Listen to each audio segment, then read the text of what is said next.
Bonjour, je vais vous parler aujourd'hui du sujet épineux des soft deletions, pour ceux qui connaissent. Alors, je me présente, je m'appelle Alice, je suis senior software engineer à Doctolib depuis quasiment 5 ans maintenant, et vous connaissez sûrement tous Doctolib. Je travaille sur la partie logicielle médicale, donc ce qu'on vend aux professionnels de santé, et pas du tout sur la partie patient, que vous connaissez sûrement tous très bien. Tout d'abord, qu'est-ce que c'est la soft deletion? Alors, c'est assez simple. C'est un pattern qui consiste à indiquer qu'un record en base de données est supprimé tout en le conservant. Donc, on est à la première slide de la présentation, et déjà, il y a quelque chose d'un peu faux, puisqu'on dit qu'il est supprimé, il n'est pas supprimé, il est uniquement mis à jour. Ça a des intérêts d'utiliser la soft deletion. Le premier et le plus évident, c'est la protection contre la perte de données. On se rassure en disant qu'on ne fait pas de réelle suppression.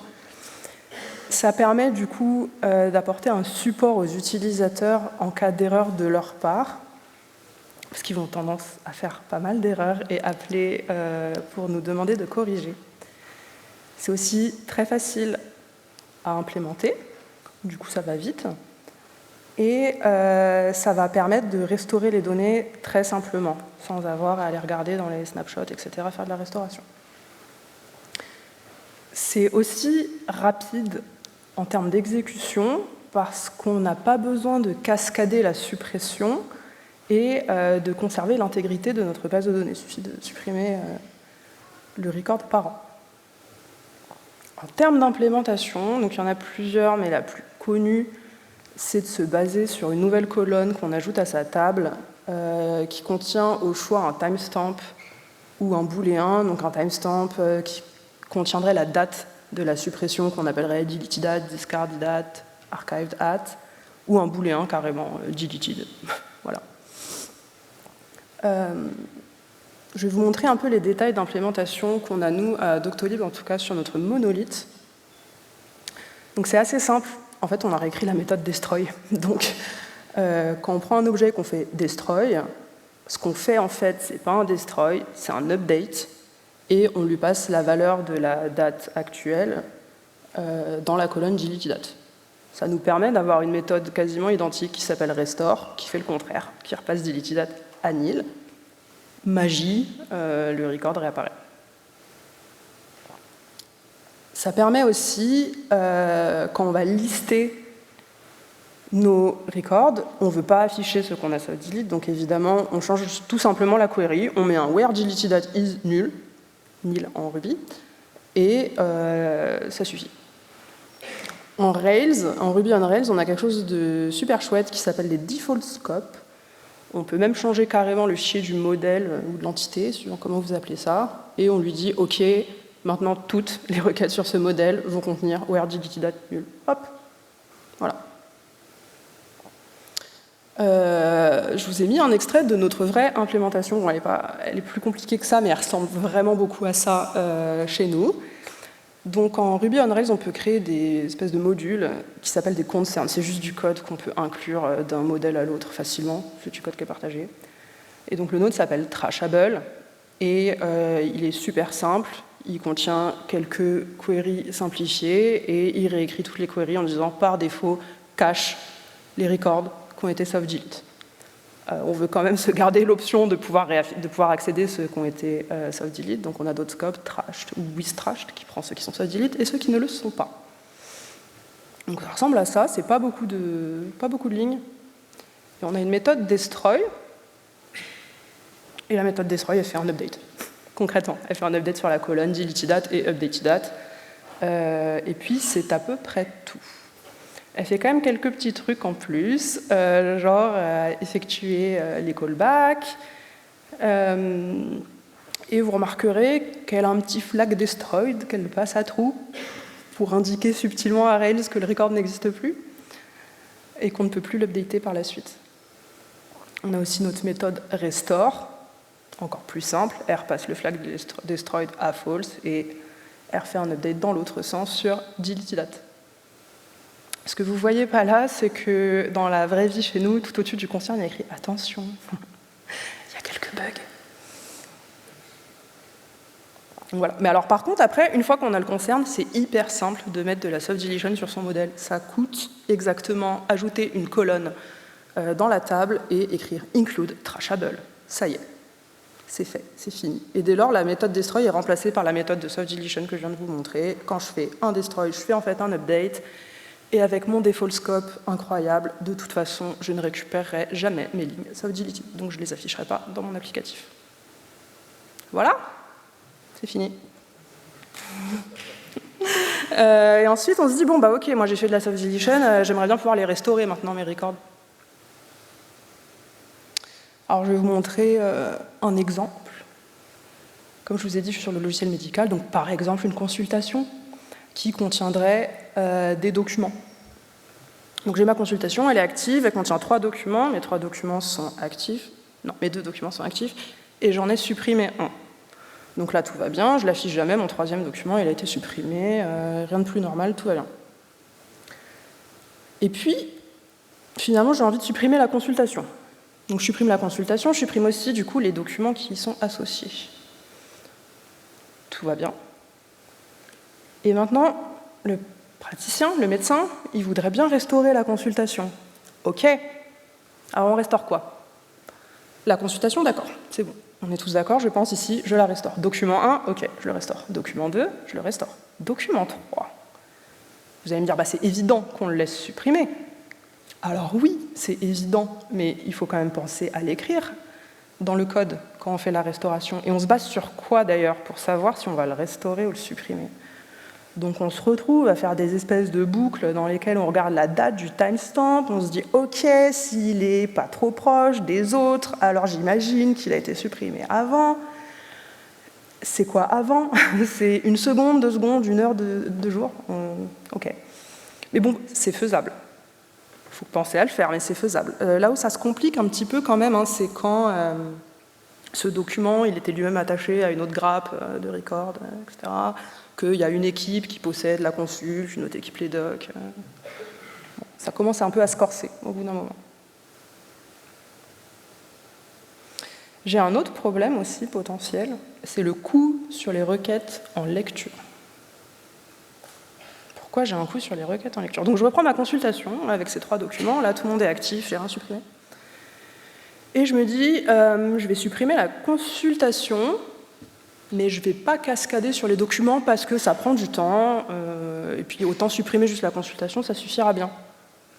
C'est sûr que ça va plus vite. Hein. On ne fait aucune cascade, donc ça c'est bien. L'utilisateur il est content, c'est super rapide. Mais ce qui se passe en fait, c'est que je me retrouve avec mes 3 documents orphelins, et ces documents-là, j'ai vraiment pas du tout envie de les réafficher dans l'application.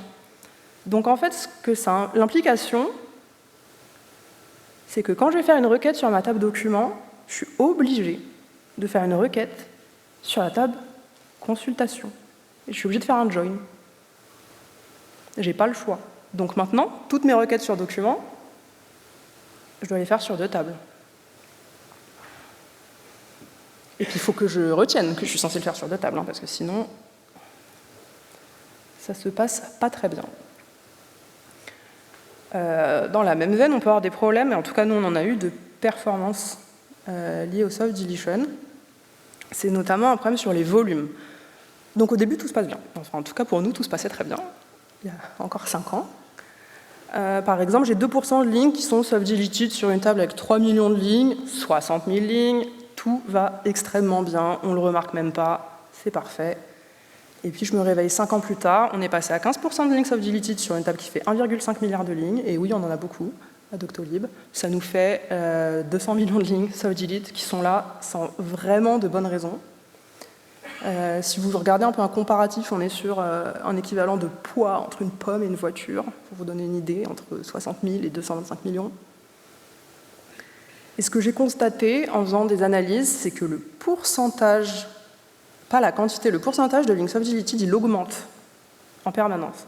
J'aimerais vous donner l'explication, il faudrait que j'investigue un peu, mais en tout cas, je l'ai clairement constaté, ça augmente dans le temps, en plus du fait que les volumes augmentent naturellement.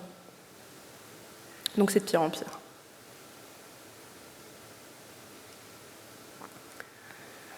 Du coup, mon problème, c'est que ma quantité de données inutiles augmente dans la table à l'infini. Donc, c'est pas génial. Et on a des tables qui deviennent difficiles, et ça passe de difficile à quasi impossible à requêter. Après, moi, quand je dis impossible, c'est que ça prend 1 seconde pour faire la query, dans le meilleur des cas, ce qui n'est pas vraiment acceptable en termes de performance. Nous, on utilise Postgres, et en fait, Postgres se retrouve à devoir lire et maintenir plus de données que ce dont il a réellement besoin. Ça, c'est un énorme problème, parce qu'en tout cas, nous, on en a déjà suffisamment dont on se sert. On n'est pas obligé de s'embêter avec celles dont on ne se sert pas. Ça dégrade la performance des caches Postgres, parce que les caches, ils se retrouvent à mettre en cache des trucs qui ne servent à rien et qui ont été self-deleted. On se retrouve avec des index aussi, qui sont pollués de données mortes, et ces index, ils deviennent de moins en moins performants avec le temps. Le résultat, c'est que l'intégralité des requêtes est ralentie. Donc chez nous, ce qu'on a constaté, c'est que c'était vraiment un problème généralisé, qu'on remarque partout quand on fait de l'observabilité sur notre base de données. Il y a une solution qui est possible, enfin c'est pas vraiment tant une solution un peu qu'un cache-misère, c'est qu'on s'est mis à se dire ok, on va utiliser des index partiels. C'est-à-dire qu'en fait, au lieu d'indexer l'intégralité de ma table qui contient des données qui ne servent à rien, je vais indexer uniquement les lignes qui n'ont pas été soft-delete. C'est pas mal, ça me fait des index qui sont plus petits. Donc pour vous montrer à quoi ça ressemble un index partiel, j'ai une table par exemple qui s'appelle Medical Reminders, qui contient un patient ID. Donc j'ai des lignes deleted date et des lignes qui sont actives. Et je vais les indexer. Donc si j'indexe tout, comme ça, create index, using B-tree on patient ID, j'ai quand même un index qui contient mes 5 lignes. Okay, mais si je fais un index qui est partiel, voilà, je peux le créer en fait partiellement en disant ok, fais-moi un index partiel, tu m'indexes que les lignes actives, donc fais-moi un index where deleted date is nul. Donc on se dit c'est pas mal. Sur ma table consultation, j'ai plus mes 200 millions de lignes là qui m'embêtaient. Ça aide. Mais dans les risques, elle fait qu'un index, ça se maintient. Ce n'est pas gratuit d'avoir un index. Donc je me retrouve dans quelle situation? J'ai fait mon index partiel que je viens de vous montrer pour mes lignes non soft-deleted, celles qui sont vivantes. Mais je risque de me retrouver embêtée parce que maintenant il me faut un autre index pour mes lignes que j'ai soft-delete. Parce que si j'ai envie d'y accéder pour pouvoir les supprimer plus tard, j'ai pas envie de parcourir mes 1,5 milliard de lignes pour y arriver. Donc au lieu d'un index, maintenant j'en ai 2. Un index, ça a un coût de maintenance. C'est-à-dire que quand je fais un insert, quand je fais un update, l'index il est mis à jour. Si je me retrouve avec des tables qui ont 40 index, ça fait 40 mises à jour d'index au moment où je fais n'importe quel insert dessus. Il y a aussi une charge mentale pour les développeurs. Il faut se souvenir que l'index est partiel. Parce que si on oublie, on peut se retrouver à faire des sequential scans sur des tables énormes.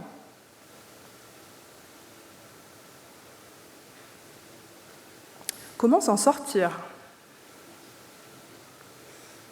Le problème que j'ai remarqué, c'est qu'en fait, vu qu'au début tout se passait bien, on voit les problèmes de performance, etc., une fois que c'est quasiment déjà trop tard, quoi. Donc c'est hyper dur de s'en sortir. Donc il faut se poser les bonnes questions. Question 1, à mon avis la plus simple. Est-ce que j'ai besoin de la soft deletion en premier lieu? Déjà, est-ce que j'ai un impératif légal? Alors à la base, dans mes slides, j'avais écrit non. C'était clair, net et précis. Je me suis dit, bon, en fait, je connais mon cas et je ne connais pas le vôtre. Ce que je peux vous assurer, c'est que ça l'est moins que ce que vous pensez. Est-ce que je voudrais garder une trace des actions utilisateurs? Alors ça, c'est quand même quelque chose qui est acceptable, je pense. En tout cas, nous, chez Doctolib, on aime bien garder des traces côté, en tout cas, c'est très important côté logiciel médecin de dire, ok, cette personne avait créé une ordonnance à telle date, etc., puis l'a supprimée. Ça peut être intéressant dans certains cas de le savoir, mais alors du coup, le bon pattern, c'est pas les soft delete, hein. C'est de faire des audit logs ou quelque chose comme ça. Nous, on est fort, on avait les deux. pour être vraiment sûr. Mais plus sérieusement, faites utiliser un autre pattern, quoi. Est-ce que je dois aider les utilisateurs qui ont fait des erreurs? Alors ça dépend à qui vous demandez. Si vous me demandez à moi, je dirais hey, le bouton il était quand même vachement rouge avec écrit suppression. Est-ce que finalement ce serait pas un peu de leur faute et tout ça? Si vous demandez à l'équipe support de Doctolib, ils répondront évidemment pas à la même chose.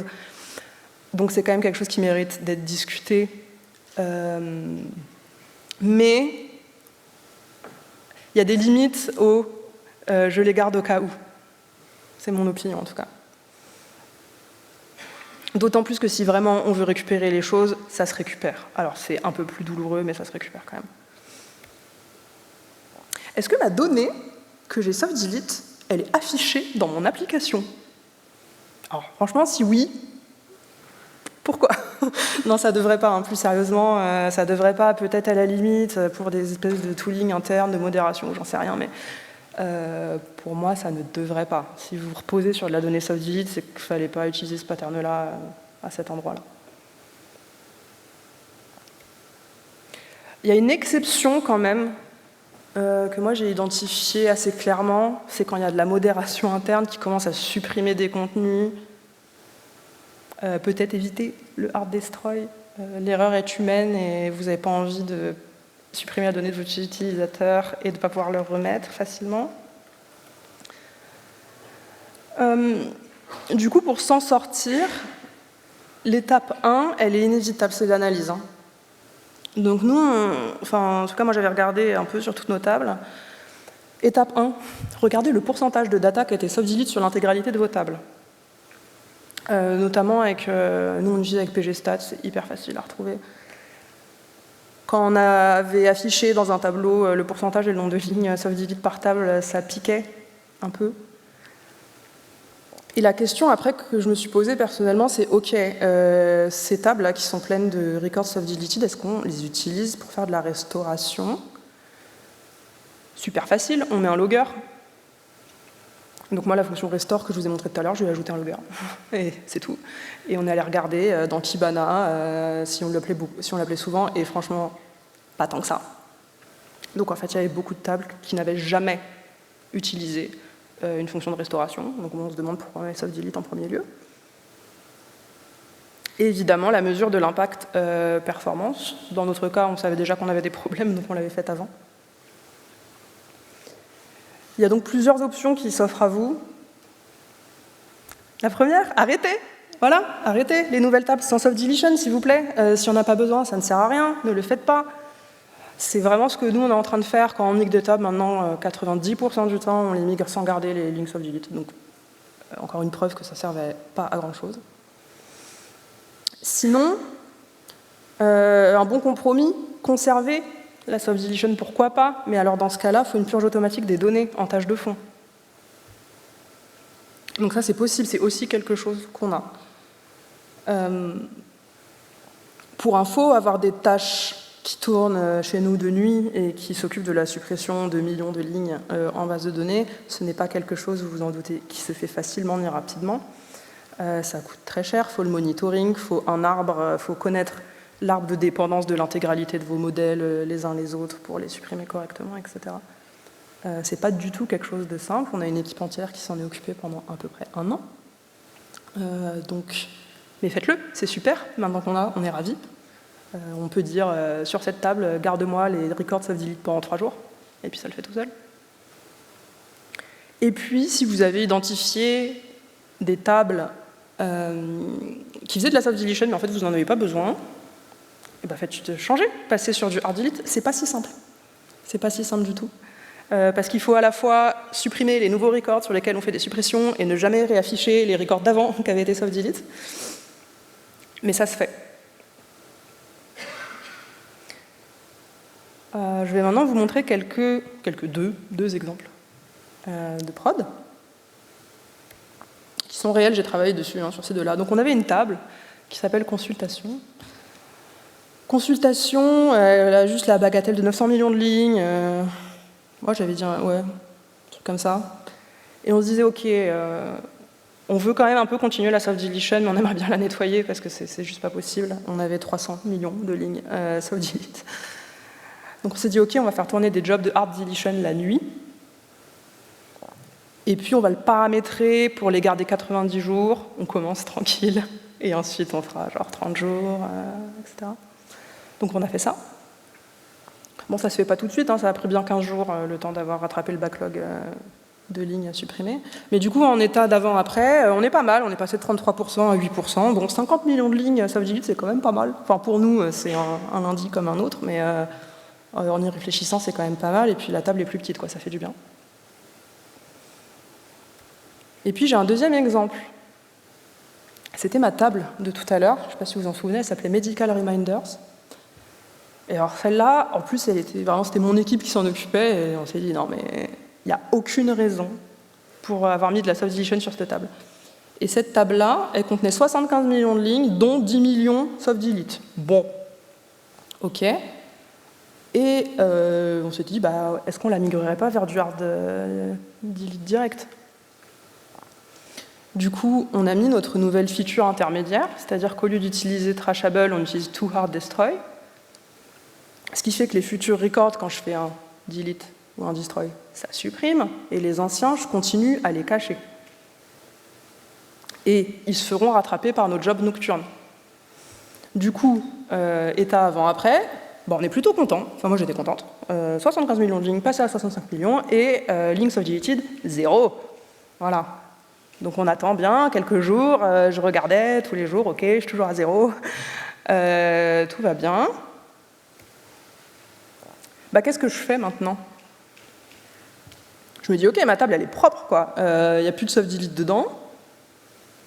J'ai ma petite fonctionnalité temporaire qui s'appelait toHardDestroy, qui ressemblait vachement à trashable et qui me mettait mon petit default scope tout pareil. Bah, est-ce que je l'enlèverais pas? Je me dis que je pourrais l'enlever, j'en ai plus besoin parce qu'en fait ma table elle a exactement la même tête qu'une table avec qui n'a pas de soft deletion. Donc ma PR elle est facile, quoi. J'enlève la ligne là, include toHardDestroy. J'ai fait ça un lundi, comme ça, et puis c'est parti en prod le lendemain matin, un mardi matin de novembre à 11h du matin, je m'en souviens bien. J'ai mis le code en prod, je ne sais pas si vous pouvez me dire ce qui va se passer là. Ça. Cette alerte-là, quand elle arrive à Doctolib, c'est alerte rouge, et là, ce qui s'est passé, c'est qu'elle s'est affichée à 8 endroits différents dans l'applicatif en même temps, partout. Donc ça a ouvert 6 incidents de prod simultanés. La sensation est pas folle, hein. Si vous vous demandez. À ce moment-là, moi, je savais exactement ce que j'avais fait qui n'allait pas, c'était horrible, et la plateforme est complètement tombée pendant qu'on faisait le rollout. Donc on n'avait même pas fini de mettre le code en prod que tout s'est effondré intégralement. Donc il n'y avait plus de site patient. Si vous essayez de faire une consultation médicale, c'était genre le 7 novembre l'année dernière, un matin, il n'y avait plus rien. Du tout. Voilà. Et je vous ai mis un petit extrait de Datadog pour le plaisir, avec les erreurs. Voilà. Mais qu'est-ce qui s'est passé? Qu'est-ce qui s'est passé? Mais mon index, il était partiel. Et ouais, j'avais un index magnifique qui était partiel sur Patient ID, là. Et toutes mes queries faisaient ça. Where Patient ID? Where Patient ID and deleted that is null.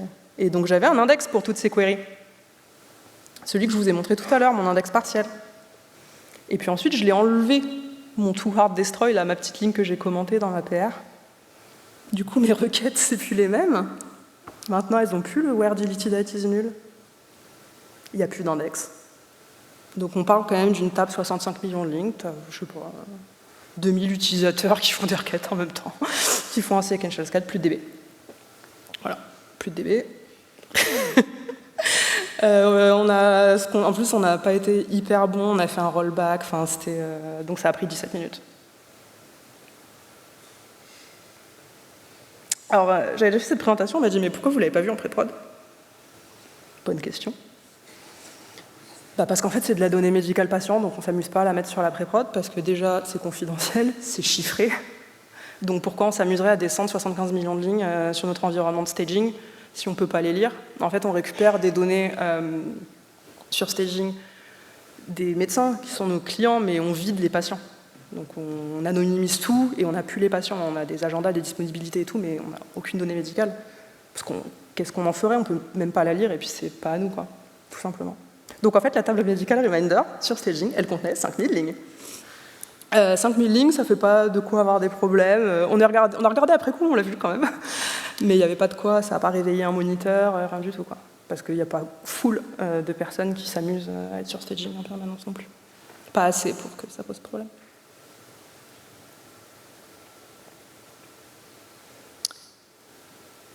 En conclusion, où est-ce qu'on en est, nous, à Doctolib? Parce qu'on apprend un peu de nos erreurs. On a arrêté avec cette espèce de légende interne qu'il fallait mettre de la self-deletion partout.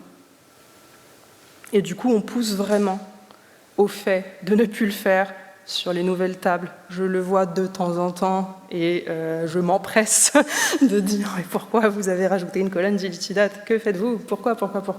Et surtout, le plus important, une analyse mais régulière des statistiques de table, quoi. Vraiment aller toujours jeter un œil à quelle tête ont vos tables. On se rend assez vite compte qu'on traîne des choses qui ne devraient pas être là. Évidemment, la mise en place de polices de rétention pour supprimer la data au bout d'un certain nombre de jours, ça, c'est super, mais encore une fois, c'était énormément de boulot de la part de l'équipe qui s'en est occupée. Mais on est content d'avoir tout ce système en place maintenant qui fonctionne super bien. Et puis on s'est dit, il n'y aurait pas un moyen quand même d'avoir vu le problème au moment où Alice ouvrait sa PR. Parce que c'est facile, hein, on peut dire fallait faire des meilleures reviews, j'en sais rien, fallait écrire du meilleur code. Peut-être, je pense que je vous apprends rien, des fois il y a des trucs qui passent et c'est comme ça. Et du coup on s'est dit ouais, ce serait trop marrant si on avait quelque chose qui nous détectait les sequential scans. Et ben on a codé une extension Postgres, parce qu'il y a des gens qui trouvent ça rigolo de coder des extensions Postgres. Donc moi-même et mes deux compères, Emmanuel et Inigo, que je salue, c'était un POC un peu pour voir si ça marchait, quoi, un peu pour rigoler au début, mais en fait ça marchait vachement bien. On a codé une extension Postgres en Rust qui détecte sur certaines tables les sequential scans. Elle est open source. Donc voilà, on est content. Vous pouvez aller voir, il y a un QR code et tout. Et aujourd'hui, elle n'est pas encore sur le monolithe, bientôt. Si j'avais fait cette presse dans 2 semaines, peut-être que j'aurais pu vous dire quelque chose de différent, mais en tout cas, on l'utilise sur un de nos plus gros services, un de nos microservices qui contient le plus de données, c'était celui qui contient quasi toute la donnée médicale. Et les devs sont heureux. Ils font plus d'incidents de prod quand ils dropent le mauvais index par erreur et tout, genre ils sont contents. Donc voilà, on a fait ça, si vous voulez jeter un œil. Et en conclusion, j'ai un peu tapé sur la self-deletion pendant une demi-heure. Mais en vrai, c'est pas si mal. C'est pas si mal dans des contextes maîtrisés. Nous, on est vraiment parti, on a arrêté de maîtriser le truc assez rapidement et on s'en est mordu les doigts. Si vous le mettez, en fait, pour moi, si on le met sans réfléchir à pourquoi on le fait, c'est littéralement juste de la dette technique. C'est de la dette technique qu'on paiera très très cher 5 ans plus tard, mais on la paiera d'une manière ou d'une autre. Donc il faut vraiment réfléchir pourquoi je l'ai mis, comment je l'ai mis. Et si on choisit l'implémentation qui est la plus simple, la plus rapide et qui coûte le moins cher sur le moment, franchement, il y a de grandes chances que la facture se paye quelques années plus tard. Donc vraiment mettre en place une implémentation correcte. Moi, j'ai trouvé des patterns en ligne, je ne les ai pas trouvés fous. Parce qu'ils ont tous en commun d'essayer de bypasser les contraintes d'intégrité. Donc de toute façon, voilà. Savoir pourquoi on l'utilise. Juste au cas où j'en ai besoin, ce n'est pas suffisant. Et avoir des règles globales d'utilisation, des politiques de rétention, évidemment, des choses qui sont documentées. Les écueils à éviter sont donc, je le redis, ne pas garder ad vitam aeternam. La donnée self-delete, et alors surtout arrêter de répandre le pattern partout, mais le problème c'est que ça va vite, quoi, parce que si on se retrouve avec un truc qui est self-delete, qui dépend de trucs qui sont hard destroy, ça marche pas forcément, donc on a tendance à se dire, vas-y, ok, je vais mettre du self-delete partout, quoi. Et c'est tout pour moi.